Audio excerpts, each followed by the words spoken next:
के बारे में लिखी थी, गालिब की सवाने उम्री थी, उसकी बायोग्राफी थी और उनकी शायरी का तर्जुमा था अंग्रेजी में। तो गालिब शनासी का एक हिस्सा है कि मैं पवन जी को गालिब की निस्बत से जानता था, और ये कि जो गालिब के वाकिफकार हैं उनसे मिलने की तमन्ना रहती है। और उस ज़माने में आप शायद ICCR में डायरेक्टर थे, वो इंडियन कल्चरल सोसाइटी की। उस वक्त उन्होंने अंग्रेजी में लिखी हुई सॉनेट्स की फॉर्म में लिखी हुई युधिष्ठिर और द्रौपदी पर एक बहुत लंबी नज़्म सुनाई, और it reminded me of paradise lost. ये उतनी ही मुश्किल अंग्रेजी जितनी में मिल्टन लिखते हैं और उसी तरह की दास्तान। लेकिन that's the time when I heard his poetry, and मुझे याद है, मैं वो भूला नहीं, वो कुछ 2 सॉनेट्स जो उनका जो कॉन्फ्लिक्ट है युधिष्ठिर का द्रौपदी का, उसके बारे में किस तरह से लिखा था उन्हें। और फिर बहुत दिन के बाद जब मुझे मौका मिला, मैंने वो पूरी किताब उर्दू वर्ष में ट्रांसलेट की, तर्जुमा किया और पेश की मैं किताब। And that's how I know him only through books and many a books which he has written. और मुझे लगता है वो अदीब हैं, राइटर हैं, और बड़े प्रोलिफिक राइटर, और लिखते ही रहते हैं, बस वो पता नहीं कैसे कर लेते हैं ये सारा। और ये मालूम हुआ कि मतलब सरकार में भी हैं, गवर्नमेंट के ओहदों पर भी हैं, वो अपने कॉन्सुलेट भी रहे हैं, एम्बेसडर रहे हैं, और क्या कुछ नहीं किया। और उस बीच में उसके बावजूद वो किताबें लिखते रहते हैं। कुछ जूनियर उर्दू शायरों का तर्जुमा भी करते हैं अंग्रेजी में। और इस हाल में अब एक हिंदुस्तान की एक सोशल कंडीशन जो बदलती रहती है, जो बदलती चली आ रही है, उस पर वो नब्ज पकड़े रहना और उस पर लिखना और उस पर जिक्र करना, वो 2-3 किताबें जो एक the great Indian middle class, being Indian and becoming Indian are remarkable books, and he has been contributing in preserving and explaining the Indian culture. 4.6 4.6 4.6 बरस तो गुजर चुके हैं, तुमने कितनी देर लगा दी आने में, और आकर किस मजहब और जात पात के फेर में पड़ी हो। चलो चलें, बस 3 ही बिलियन साल बचे हैं। बहुत बहुत शुक्रिया।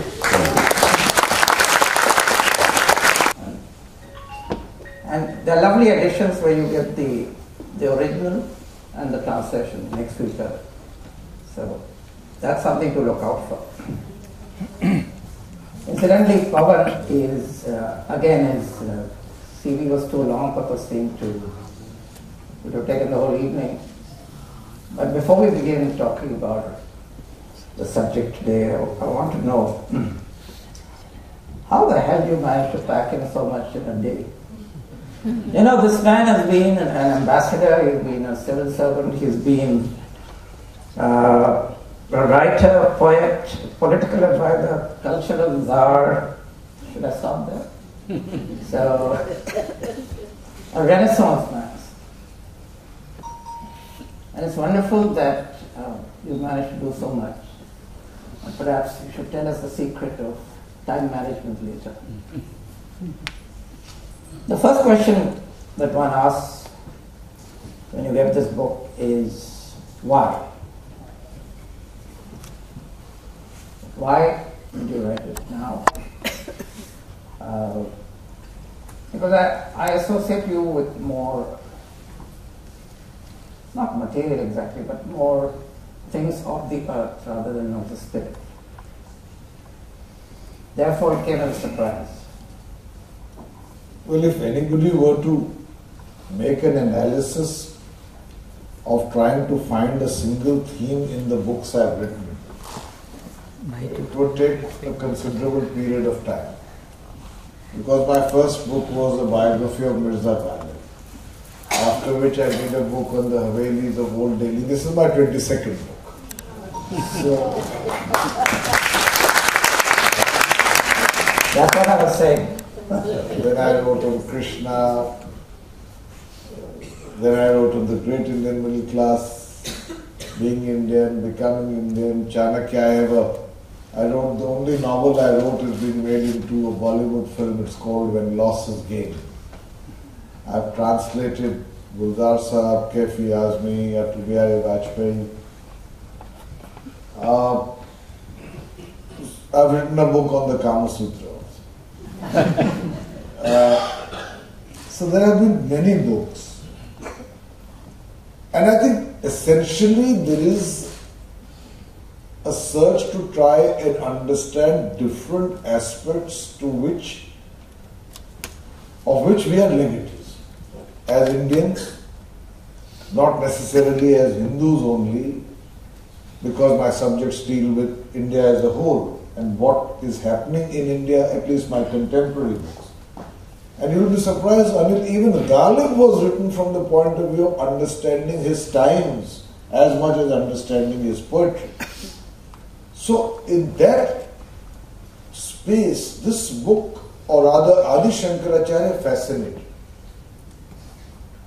fascinated me for 2 or 3 reasons, which I was mentioning earlier this evening. Firstly, his life itself. A man born in the 8th century in Kerala, in Kaladi, who takes Samadhi in Kedarnath and travels the length and breadth of this land by foot not once but twice. And in the scope of that very short life of only 32 years, sets up the 4 mutts or monasteries which draw up the civilizational map of India as it was and it remains today. Sringeri in the south, Dwarka in the west, Puri in the east, and Joshimath in the north. He even goes to Srinagar. He goes to Srinagar and writes copiously. The third was, as you go into Advaita, the Vedantic school of thought, and it's not the only school of thought in Indonesia. That in itself was a discovery which I'd like to talk about. But if you go into the Vedantic school of thought, the sheer compressed cerebral energy in trying to understand who we are and what is this world about. It's a question all of us, in moments of reflection or when we pause from the avalanche of municipal concerns that rule our life, when we pause or think, it's a question that confronts us. Why? To what avail?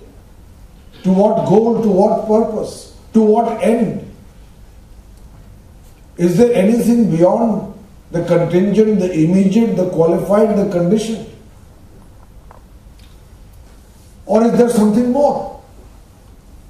And what is fascinating is that in large parts of Hindu philosophy, they are not Srishti Chintaks.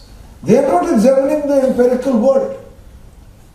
Adi Shankaracharya and many others were Paramarthik Chintaks.